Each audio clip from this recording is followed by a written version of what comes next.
Hey, what's up, guys? It's Michael from Family Gamer Review, and today for day 10, we are going to broadcast Sonic the Hedgehog 3. You're probably asking yourself why for day 10 we went with Sonic 3, and I'm going to kind of show you why.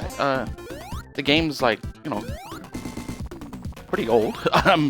I was in high school when this game came out, but, kind of dating myself here. But one of the reasons why, and this is going to be a short broadcast because we are having some technical difficulties with Twitch right now, but the reason why this was chosen for the Lighted Up Blue is that, number one, the last couple of days we've been having games that are more in serious nature and so forth, and Sonic's always been one of those games that's been a fun game here at the office, especially with our special needs, gamers. They loved Sonic, the fast-pacedness of Sonic, how quickly, everything moves on the screen and so forth.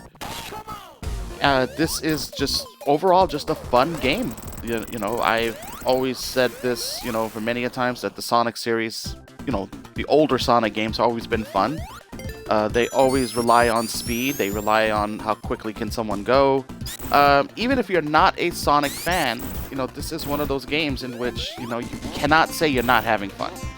The bonus levels itself are fun. It's an overall fun game, and let's see if I can get to the ring here in a minute. There we go. This is a bonus stage here, but the game overall is a fun game. I recommend, if you're going to play, use the D-pad, whether it's on the PlayStation 4 or the Xbox One, as Sonic is more of a digital game with the digital controls versus analog. You're welcome to use the, analog sticks for the game, but I can tell you for a fact that with Sonic especially, because at that time Sega did not have analog controls for the Sega Genesis, it's much easier. I'm using the D-pad right now, and it's much easier for me to navigate than it, pretty much trying to use the analog stick. But in any case, the reason why is also because of the Lighted Up Blue challenge is, Sonic is iconically blue, and we thought that was some of a funny thing as we were talking about the 30 days and so forth. But it's just that something about this game and with our audience, especially with our special needs gamers, maybe it's the path, like more of a linear path, or more of the fact that Sonic is just iconic for being Sonic, and it was just something about this game. And I remember speaking with a specialist in San Francisco a couple of weeks ago about why would children with autism, all spectrums, be drawn to Sonic. He thought maybe because of the graphics itself, the colors. And we're not talking about the older Sonics. We're not talking about the newer Sonics. We're talking about the older games. And the older games had like a special charm to them where Sega over the years went in different directions, to say the least, with the Sonic series, and were they good decisions? Only time could tell.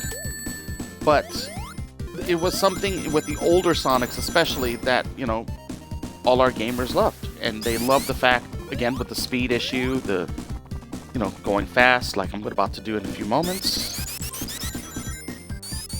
Well, that wasn't the best representation of fast, but, when you see Sonic in action, how fast he goes, then you'll understand. But she thought it was just the color choices, the way colors are represented in Sonic. It's always been very vibrant. Sonic has never been a game that has been lack of color, to say. Let's see here. I'm looking through my notes here as I play. He also said about the linear type of gameplay. Sonic is very easy for anyone to pick up and play, especially, the children with special needs, as they don't need to learn heavy combos, anything with the controller. They don't have to feel like they have to learn a lot of button sets and so forth. And overall, we always recommend the parents, especially if you're either new to gaming or you have a child or a loved one that's new to gaming. It's always good to break them in with older games, as older games have better control. They teach the player how to use control. I would never start a parent off with having their child or loved one play, something that was like, Halo 5, for an example. The controls on there are a lot more intense, versus where here in Sonic, it's just a jump button and just moving with the digital pad. The other thing to keep in mind, like when we were speaking with the specialist, he actually said the linear path of how Sonic is. And we see that, when we do our play testing with, gamers that have never touched a controller or so forth, they are more, inclined to play Sonic because of the simplicity of the Sonic's controls than they are to say something like, Forza Motorsport or anything, anything else of that sort. They're easier the controls are, the more confident the gamer is, and the more confident they are, the more they enjoy the game. And he actually said that was the thing. There's not enough study right now to proven why or why not Sonic is one of those games, but he actually suspected that that's one of the reasonings from what he saw. Now, to each its own. There's some that say, hey, Sonic is too simplistic, and that's fine. But, this is something where it's an overall thing. Even for parents that want to game with their child. Gaming, with something that's easy, it's a lot more easier for the parent to get used to. They don't have to feel like they're outdated because last time they played a game was like 10, 20 years ago. But this is something that you want in your digital library. Also, this is also a good game for families that are more intensive in their gaming.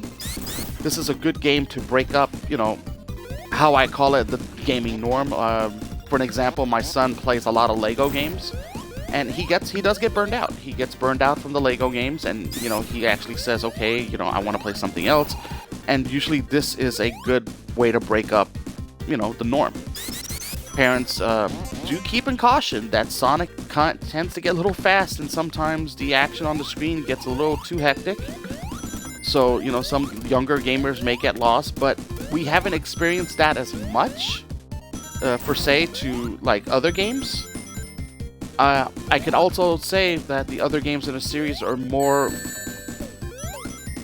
they're more inclined for more action-oriented, so those are meant for players that played the Sonic series, where this is still breaking players into the Sonic series, where other games are, expecting the gamer to be fully expected of what to do, how to do it, where to do it, when to do it, and what force to do it with, Yeah, and you thought the gaming was just the basic, hey, let me just jump on a turtle's head. So, as I talk and, continue to talk, there's not much more to say about Day 10's choice. It is a fun game. I personally, when I was younger, I enjoyed the game a lot. I'm not as good as I was when I was, in my late teens. But this is a game that, has a lot of people in the office that actually go back and play it. It is something that, again, you want to use as a norm to break away from the normal gaming things. Children do get bored, and one thing about the Sonic series that we noticed, again, was with the special needs especially, they tend to, gravitate more to this and were okay with this than they were with like other games that we had on our list. One of them was, I'm trying to remember the game, it was Brain Challenge, for an example. Brain Challenge is a great educational game, but playing it every day and playing it to the extent of how you play it does get a little bit boring. And, sometimes, some people just need variations of their gaming, and this was one of the reasons why a lot of our gamers liked it. Be honest with you, there's little to no thought process. There's, like as you see right there's little to no thought process to it. It's something that you could just not concentrate on and go and play and have fun. We've always recommended this to parents, especially when we do. This is something that we highly recommend, and I'm going to stick to that. This is something that everyone can have fun with. Don't think of it as a dated game. Think of it as a classic that still stood the test of time. Now, there's Sonic 2 and the original Sonic, and if I remember correctly, later on this year, the original Sonic is going to have its 25th year anniversary, where they're releasing a variant version of it on Xbox One and PlayStation 4. Now, with that is meant for someone that, wants to try the series out from the very first time, and that is something we would recommend to purchase. But if you want something cheap, very inexpensive, right away available, then we would recommend, of the 3 Sonics that are out there from the classic era, that, well, not including Sonic and Knuckles, but Sonic would be probably the best choice. Oh, well, Sonic 3, excuse me.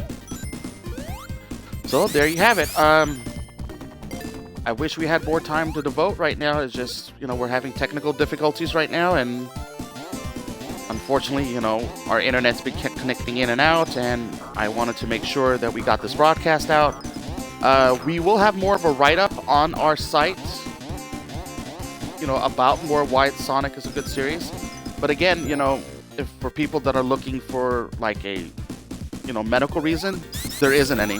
As I stated before, we talked to some medical professionals about it that deal with, autism and different spectrums, and they themselves say that, they can't understand either why, the Sonic series of all is something that's more, adopted by, different spectrums of autism. So there you have it, huh?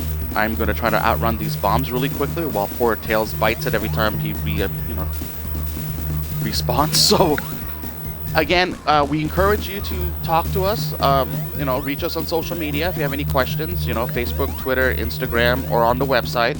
The Twitch, broadcast is going to end very soon, but again, we encourage you to at least pick it up and try it. You'll be surprised of, how well, the game is well done. So I thank you so much for watching. I'm going to finish up this level while this is paused, and you guys take care.